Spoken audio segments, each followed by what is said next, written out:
the outset, which everybody agreed with, is that we're not going to allow the things we disagree on, and we'll disagree on things, to keep us from working closely on the things we agree on. There are a lot of those, and hopefully the statement reflects that, and our actions will reflect that.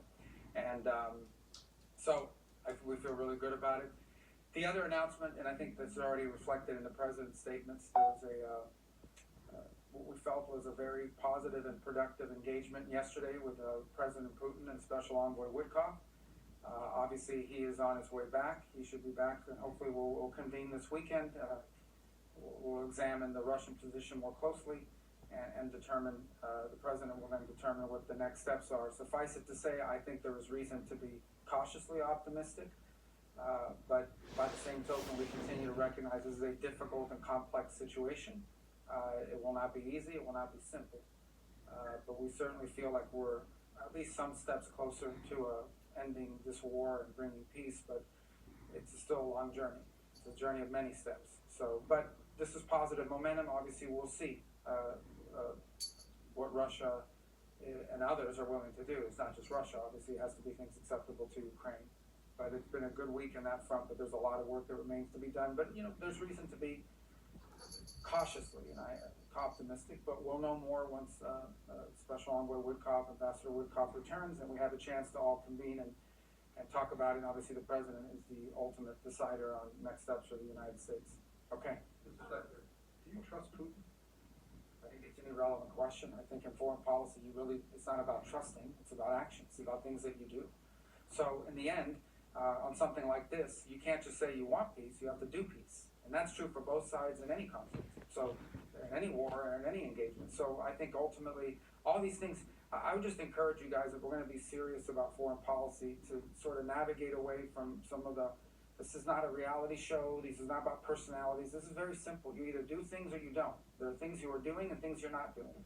And that's what foreign policy is driven by, and that's how our decisions should be driven by. So unfortunately, in foreign policy, oftentimes you will have to work with, I'm not talking about President Putin in particular, I'm talking about generally, you will have to work with people you don't like in foreign policy. And oftentimes, you will have disagreements with people you like. Sometimes you will have to figure out how to work together with nations that are not aligned with you on most issues. And in some other cases, you may find yourself unaligned on an issue with a nation that you work with very closely on a bunch of other things. That's not just now true today. That has been true throughout the history of mankind, and certainly the relations between nation states. So I think it's important. I get there's this temptation to cover foreign policy the way we cover domestic policy and the way we cover other things in our society. But foreign policy is about nation states pursuing what they have interpreted to be in their national interest. And balancing that is what the art of diplomacy and the work of foreign policy is all about. So we need to sort of be mature and open-eyed and realistic without losing our idealism, without losing, you know, what we hope the world will look like and want to shape it and be a part of.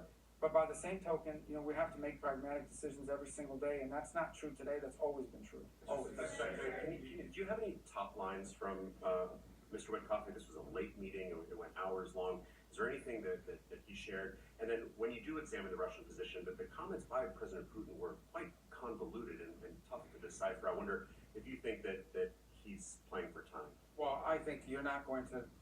This is not something that's going to play out in press conferences. As I stand at a press conference.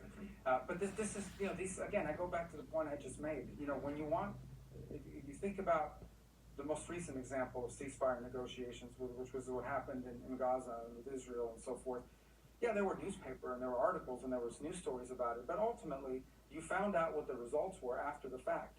And in the meantime, you saw public statements from different sides in regards to what they were going to do. I think this will be no different.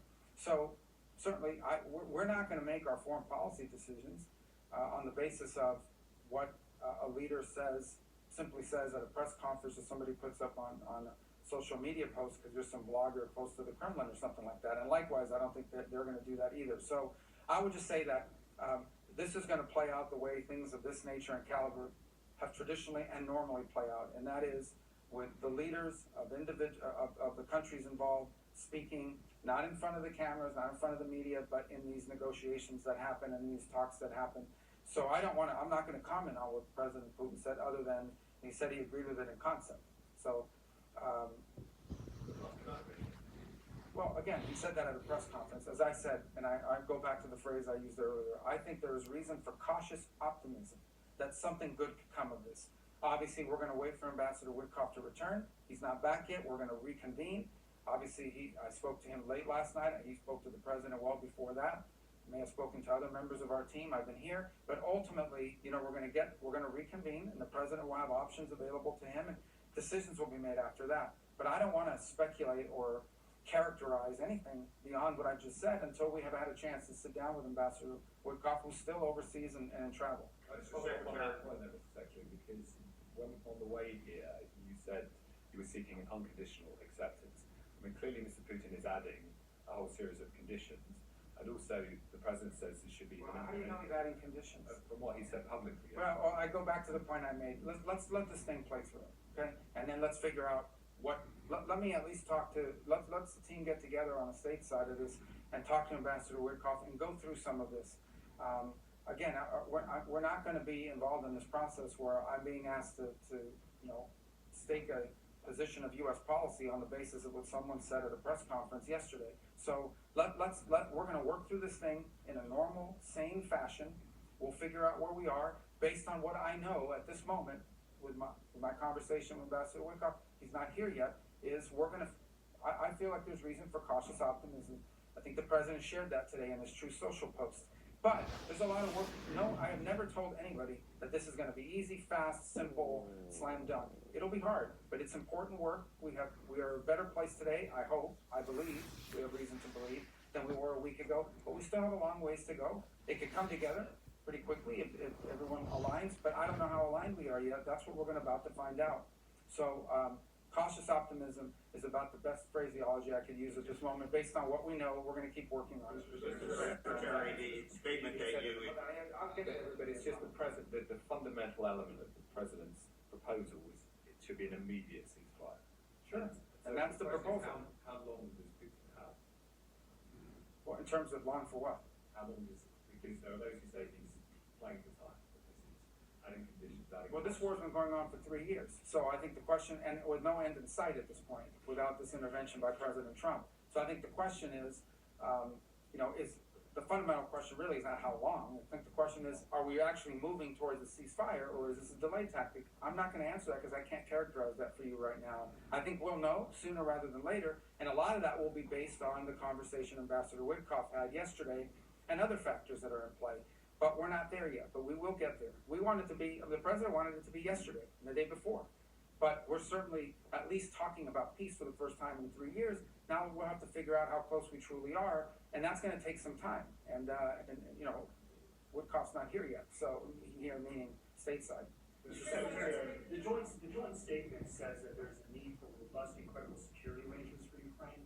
How would you define that based on your conversations here at the G7? What are robust and credible security arrangements? Well, that's to be determined by the negotiations. So here's what I want to encourage everybody to do. Bifurcate two things, okay? The ceasefire and the conditions for everybody to stop shooting at each other. What will it take to get everybody to stop shooting at each other?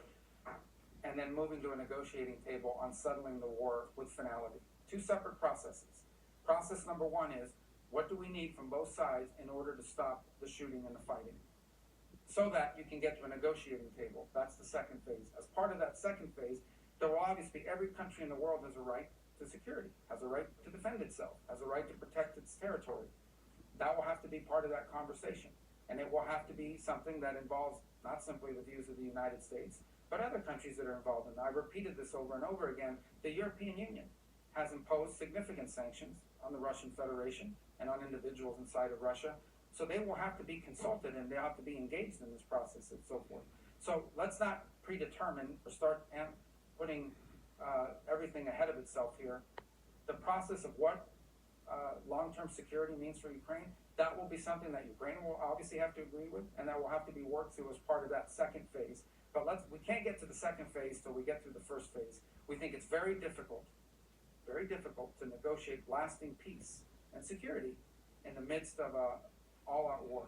And so we have to try to lower that so that it makes it possible to move to phase 2 of this.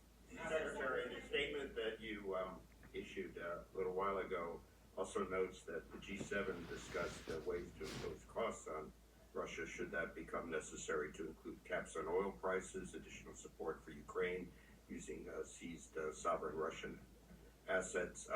Was there, but it said it discussed them, you didn't agree on them. Is there any agreement within the G7 on these particular measures, just what they should be in what order and what might trigger them, and why did you discuss them if you're so cautiously optimistic? Well, first of all, they were raised because the Europeans have their own set of sanctions and new ones they would like to impose. And certainly the United States is not a member of the EU. We don't have a vote at the EU.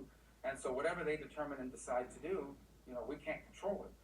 They ask us for our input, we'll give it to them, but that's not what's happening right now. So yes, it was discussed.